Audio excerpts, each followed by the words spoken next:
rumah hijau ke belakang. Dua pria yang sedang bertransaksi jual beli narkoba ini tidak berkutik saat disergap polisi dari Polres Lampung Timur Rabu sore. Andi dan Kusni ditangkap di Waibungur, Lampung Timur. Polisi kemudian menggeledah rumah kedua tersangka. Dari rumah Andi, polisi menyita 1 bungkus sabu-sabu. Penggeledahan kemudian dilanjutkan ke rumah tersangka Kusni di Purbolinggo, Lampung Timur. Polisi menyita 1 paket sabu-sabu, sisa pakai, dan alat hisapnya. Pada kasus ini, Andi diduga sebagai bandar narkoba dan Kusni sebagai pengguna. Kami dapati 2 orang tersangka. Tersangka ini yang pertama inisial A, kemudian tersangka yang kedua berinisial K. Yang pertama kami amankan di daerah Bungur, kemudian yang kedua kami amankan di daerah Purbolinggo. Kemudian dari 2 orang tersangka ini kami mendapatkan 1 alat hisap sabu-sabu yaitu bong, kemudian 2 paket narkotika jenis sabu-sabu. Dari hasil pemeriksaan polisi, tersangka Andi masuk dalam daftar pencarian orang atau DPO kasus peredaran narkoba di Lampung Timur. Polisi menjerat keduanya dengan pasal berbeda. Untuk tuduhan sebagai bandar narkoba diancam 20 tahun penjara dan sebagai pengguna narkoba terancam 5 tahun penjara. Mustaqim melaporkan dari Lampung Timur.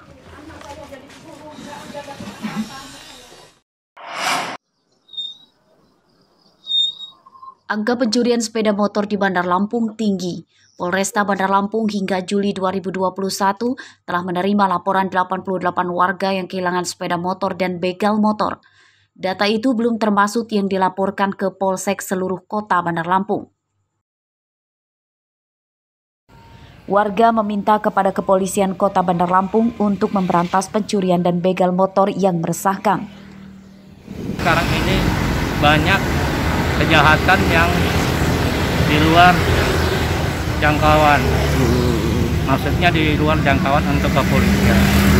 Jadi untuk yang kepolisian baru diharapkan untuk lebih giat lagi menuntas masalah kehilangan motor untuk di kota Bandar Lampung. Saya sebagai anak kos juga merantau di sini nih. Saya juga pengen kalau bisa keamanannya ini ditingkatkan lagi. Karena ya kalau dengar teman-teman yang hilang sepeda motor itu kan kasihan juga. Mereka kan sama-sama kayak saya merantau juga gitu. Kasus pencurian dan begal motor menjadi program kerja prioritas Kapolresta Bandar Lampung yang baru, Kombes Ino Haryanto. Hal tersebut dikatakannya usai upacara serah terima jabatan dengan Kapolresta sebelumnya, Kombes Yan Budi Jaya, di Markas Polda Lampung pada Rabu siang. Saya mau masyarakat di Bandar Lampung itu kalau keluar malam dia merasa aman, nyaman. Tidurnya pun nyenyak, tidak merasa was-was. Karena harta bendanya akan hilang dan lain sebagainya. Ada target nggak kita Kapolres? Tentunya dalam pelaksanaan tugas kita punya target. Target itu nanti kita lihat ada jangka pendek, jangka sedang, dan jangka panjang. Nanti akan kita susun. Saya akan melihat dulu seperti apa karakteristik masyarakat yang ada di Bandar Lampung ini. Pencurian yang marak terjadi di kota Bandar Lampung rata-rata dilakukan secara berkelompok. Mereka menyatroni perumahan, pertokoan, dan lingkungan indekos. Meski sebagian kelompok pencuri motor telah ditangkap, namun sebagian besar pelakunya masih berkeliaran. Warga pun meminta kepada polisi untuk menindak tegas para pencuri dan begal motor. Robi Laste melaporkan dari Bandar Lampung. Harus mendekam di penjara. Kesedihan melanda Ana Yuliada, wanita yang kedua putranya ditahan di Polresta Bandar Lampung karena tersandung kasus dugaan penganiayaan terhadap seorang perawat Puskesmas Kedaton Bandar Lampung beberapa waktu lalu. Kemudian juga kehilangan hanya semata-mata. Ia menagisi nasib kedua putranya yang sedang berusaha mencari oksigen untuk ayahnya karena sedang sakit, malah akhirnya masuk penjara. Sama hebatnya, sama kuatnya, dan sama baiknya. Rabu siang, Ana Yuliana mengadukan nasib anaknya kepada Arteria Dahlan, anggota Komisi 3 DPR RI. Ana Yuliana mencari keadilan atas anaknya yang saat itu sedang dilanda panik karena ayahnya sedang kritis. Akibat tidak mendapatkan oksigen itu, suami yang juga ayah dari anak-anak tersangka akhirnya meninggal dunia. Saya hanya pagi, siang, malam menangis dan berdoa memohon kepada Allah. Rupanya doa insya Allah, doa saya diijabah dan mengirim seorang Bapak Atria karena kami udah mentok nggak bisa. Pada siapa nggak ngerti hukum karena baru ini anak saya bersentuhan dengan hukum. Arteria Dahlan, anggota Komisi 3 DPR RI, akan melakukan gugatan pada kasus ini atas ditetapkannya 2 anak dari Ana Yuliana sebagai tersangka penganiayaan tenaga kesehatan. Kita tempuh jalur hukum, ya. Kami akan buktikan bahwa kita ini bukan sebagaimana yang dituduhkan oleh pasal 170. Anak ibu ini ada anaknya yang polisi, 2 anaknya polisi. Nggak mungkin seorang polisi melakukan perbuatan melawan hukum sampai rebutan oksigen.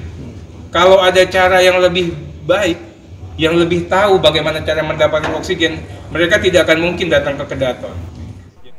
Dugaan pengeroyokan terhadap perawat Puskesmas Kedaton Bandar Lampung bernama Randy Kurniawan terjadi pada awal Juli 2021 lalu.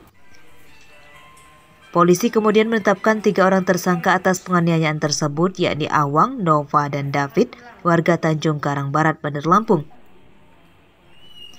Ketiga tersangka marah kepada korban karena tidak dipinjami tabung oksigen.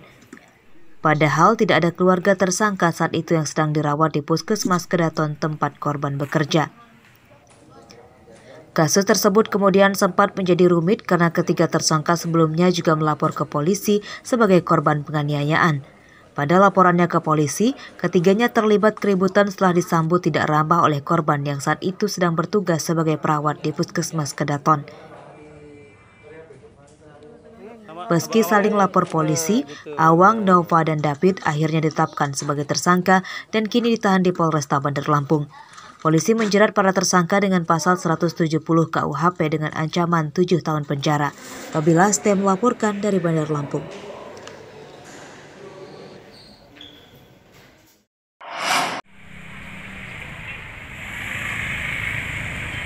Ratusan warga terlibat kerumunan di lokasi pelaksanaan vaksinasi yang digelar oleh pihak Rumah Sakit Umum Daerah Abdul Muluk Bandar Lampung pada Rabu pagi.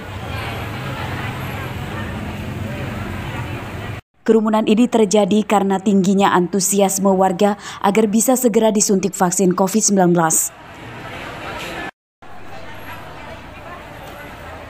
Meski warga yang antri memakai masker, namun mereka mengabaikan jaga jarak.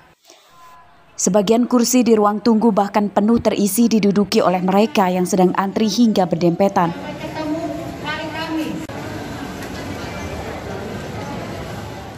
Warga mengaku sudah antri sejak pagi. Meski kuota vaksinasi dibatasi hanya 400 orang saja, namun sebagian warga yang belum terdaftar masih tetap rela menunggu berharap adanya penambahan kuota vaksinasi. Ini kita ngantre vaksin nih Bu ya? Iya. Vaksin ke berapa Bu? Ke 1. Kita sudah dari jam berapa Bu ngantrenya Bu? Dari jam 8. Dari jam 8. Memang yang udah divaksin kita? Belum. Belum. Memang yang dibatasin atau seperti apa sih Bu? Maksudnya? Yang vaksin itu dibatasin ya? Ya 400 kuota. 400. Sudah penuh? Ya, besok lagi kami. Oh, besok lagi ya? Memang mulai hari kapan Bu kita tahu ini Bu? Ada vaksin? Hari ini ya? Oh. Warga yang antri ini umumnya belum pernah disuntik vaksin COVID-19 atau sedang berusaha mendapatkan disuntik vaksin tahap pertama. Ya sebenarnya takut. Takut. Tapi gimana kita harus vaksin gitu ya Pak ya? Kan itu harus vaksin. Harus vaksin. Kalau pakai apa-apa harus vaksin. Iya. Jadi kita vaksin pertama ya Pak ya? Sampai saat ini belum ada panggilan ya Pak ya? Hari Rabu merupakan hari kedua pelaksanaan vaksinasi massal yang dilaksanakan di Rumah Sakit Umum Daerah Abdul Muluk Bandar Lampung. Warga yang mendaftar vaksinasi tidak hanya berasal dari dalam kota Bandar Lampung, namun juga berasal dari berbagai daerah di Lampung. Menurut informasi dari petugas medis di lokasi, pelaksanaan vaksinasi massal akan dilanjutkan lagi pada pagi hari ini dengan kuota peserta yang kemungkinan sama 400 orang. Ari Susanto melaporkan dari Bandar Lampung.